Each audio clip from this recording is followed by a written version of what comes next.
Welcome to the HID Academy's Edge Solo Quick Start video Part 2, the Solo application. The purpose of this video is to get you up and running as quickly as possible, so let's move forward.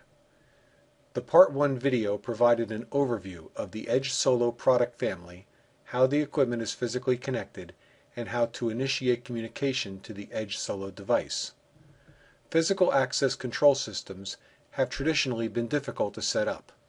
Not so with Edge Solo devices. In this Part 2 video covering the Solo application, you will see that with only 4 mouse clicks and the entry of our first cardholder's name, an access control system can get into operation. Often physical access control systems require more functionality than simply opening the door. Some individuals may require more unlock time than others. Doors may be required to be unlocked without need of a credential during business hours. Credentials may need to be configured with a date on which they will stop unlocking the door. The administrator often will want to know who unlocked a door on a specific date and at a specific time. These requirements and more will be addressed in this Part 2 video. Now that we are in the Solo application, let's take a look around. Solo has 7 tabs with the Home tab active on startup. The Home tab screen provides links for the most often required functions, including adding and deleting cardholders and backing up data. Notice that on the left is the real-time status of the door as well as some buttons for controlling the door. Below these buttons are the most recent system events that have occurred. These events can be scrolled down. This entire section of the screen, including status, control buttons, and recent events, stays visible regardless of which tab is active. The status of our Edge Solo is locked, as indicated by the closed padlock. When we unlock the door by clicking the Unlock Door button, we get an open padlock indication telling us that the door is now unlocked. The button label has now changed to Lock Door. The door will remain unlocked until we take further action. We click on the button again to secure the door. Note that the unlock and lock transactions have been recorded as the 2 most recent events. The Grant Access button provides timed access, typically only long enough for the door to be opened once. You recall from earlier discussion that the Solo is capable of generating alarms. The Stop Alarm button is there to acknowledge and silence those alarms. Solo allows for an entry card reader to become an enrollment reader as well. Say we have an individual who already has a credential and needs to go through our door. We simply have her present her card to the reader, at which time we will see that all too familiar transaction, access denied, card not found. On the right of this transaction, we see a link named Add. Clicking on this link causes the Card Pins tab to go active. Here we see that the raw data from the card we just presented has populated the Add Card screen. We click on the Save Assign to a Person button and are then brought to the Add a New Person function. Let's assign her the name Lorna Talbot.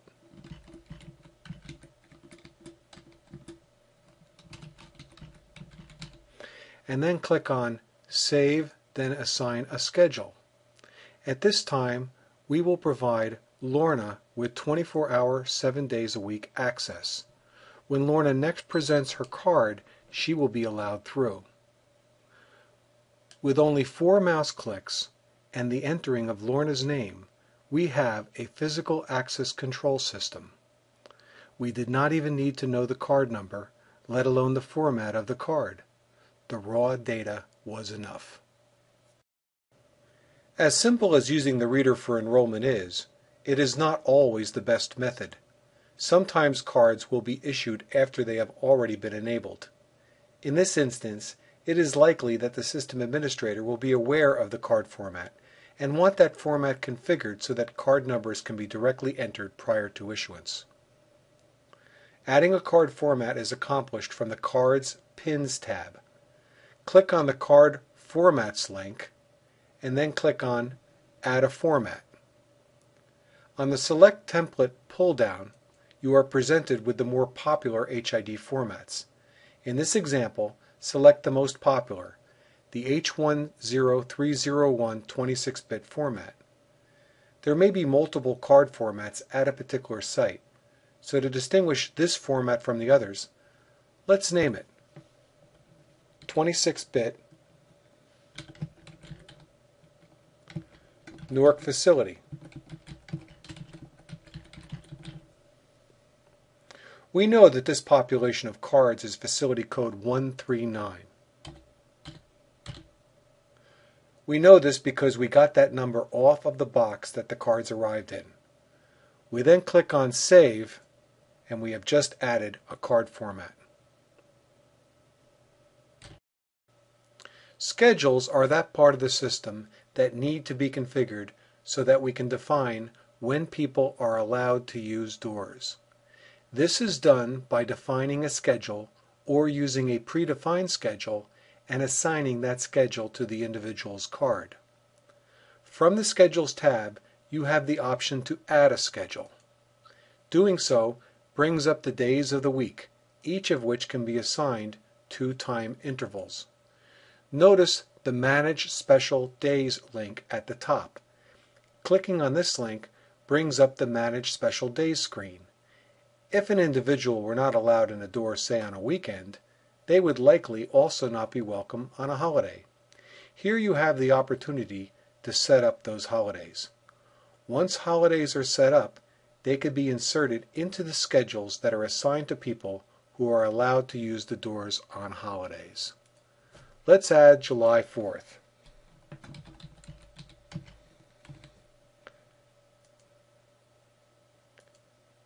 And here it is. It's on a Sunday this year, but we can add this date every year, so we don't have to add this holiday next year. It will already be there. Now we have another holiday. Often a door will need to be auto-unlocked during business hours so that no card is necessary to open the door. This is done through the Door Unlock Schedule link within the Schedules tab.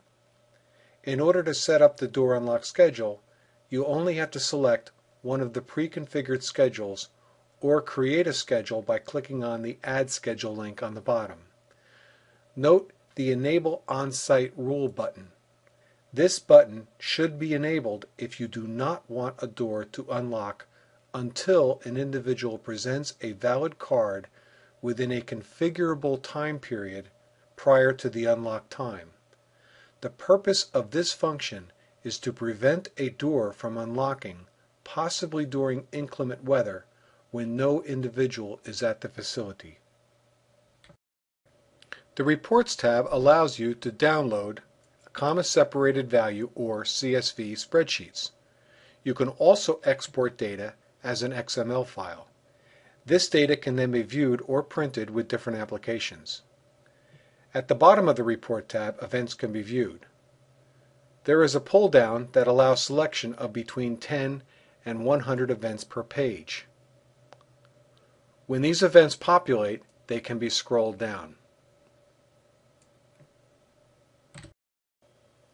The most important function on the Utilities tab is the ability to back up the database on your Solo device to the PC that it is connected to. Directly below is the button for restoring this database to a Solo device. On the bottom of the Utilities tab is a button for updating Solo. Periodically check the HID Global website for Solo updates. The Installer settings provides the technician access to device-specific parameters. While the Preferences link, available in all the tabs, provides a means of changing the user password, going to the Installer Information link provides a method of changing the higher-level installer's password. By checking the Enable Installer Lock button, you can even disallow changes within this entire tab to the user. Also on this tab, the installer's correct information can be entered so that the end user knows who to call. The Door Parameters link provides other essentials. such as how long the door will be open for most users, as well as for those who need extra time. The time period that elapses before a held open alarm is also configured here. The Unlock on Rex button should be checked if the door hardware will not by itself allow egress. It is a good idea to check this flag when a magnetic lock is used in order to minimize people hurting their noses on the door. If there is no keypad on a reader, then card will be the correct setting for reader type. In the vast majority of installations, the Wiegand interface will be selected. Within network settings, all of the settings that are associated with any network device are accessible. HID Edge Solo devices offer a simple and effective method of providing physical access control. Administrating the door is as intuitive as browsing the web. It is important to remember, though, that solo means one. Very often, if the installation of a single door system meets or exceeds the expectations of an end user, that end user will want more doors and more out of the physical access control system. There are limitations to the scalability of software intended as a single door solution. While the edge device is running the solo software, as the system grows, those limitations will become increasingly apparent. Managing solo devices with a single population of cardholders is destined to become increasingly difficult as the number of doors and cardholders increases. The act of providing or limiting access or determining past events will at some point reach a level of unmanageability. Before that time occurs is the right time to consider management software that can manage tens or tens of thousands of edge devices. Hardware is not tossed out, it is modified. The solo software within the edge device is replaced. The edge becomes a true enterprise device. When an edge solo device becomes an edge host device, its credential capacity gets upped from 1,000 to 44,000 cardholders, with a corresponding increase in other capacities as well. HID does not create this software, but has dozens of partners that do. Comprehensive alarm monitoring and reporting, remote administration, and video integration are just a few of the features that HID's partners make available in their management software. For information on our partners, refer to the Edge Partners link within the Utilities tab of the Solo application. Thank you for your time. If you have any questions, feel free to contact HID Global Technical Support at support.hidglobal.com. From this site, you can submit a help ticket, access technical information, or determine the appropriate number to call in your area. This has been a production of HID Academy. This is Alan King, and thank you for watching.